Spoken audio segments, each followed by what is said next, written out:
Hello guys, I'm back here on YouTube. After a few months, ang dami-daming problema. Hindi ko alam kung naririnig niyo yung pinapanood nila sa labas. At saka mga putukan ng fireworks. Kasi ngayon, mamaya't maya, 2025 na. So, I'm back here on YouTube.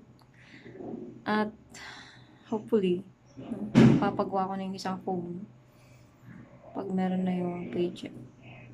Para tuloy-tuloy na talaga yung pag-upload ko dito. Kasi it's been 6 months already na wala akong upload dito sa YouTube. And I hope magiging consistent ako dito. Nakakaloka yung 2024 na to guys. Ang daming problema dumating sa pamilya. Ang daming struggles financially and sa iba pang mga aspect. Hopefully, this 2025 may pabor na sa atin. Alam yun, pero despite of that, napakaraming problema na dumaan. Grateful pa rin. Kasi, karating tayo sa 2025 na. And let's just pray, hope, and pray na maging okay ng lahat. Ay, sana.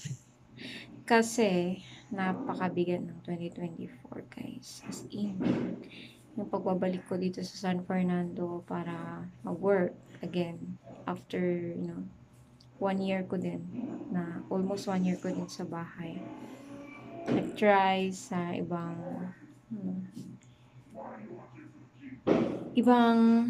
trabaho sana sa ibang bansa, but fortunately hindi para sa atin.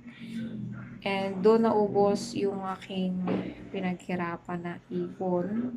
Nag-took risk tayo pero hindi tayo para doon. And also nakahiram tayo sa aking papsi ng kanyang pera, and talagang naubos guys, to the point na sinabihan na ako na tama na muna. Kasi noong pumunta ako dito ng San Fernando, talagang wala na eh. Sabi ko kailangan ko ng balik ako ng plan B kasi hindi na nag-work yung aking plan A. And dun nga. Yung last time na nandito ako, nag-try ulit ako. Pero yun na yung last time. Tapos nasabihan ako ng papa ko na tama na muna yan. Tama na muna kasi wala na talaga money. Bawat galaw, pera. So yun na guys. Hopefully 2025. Pabor na sa atin. So, Happy New Year sa ating lahat. And God bless.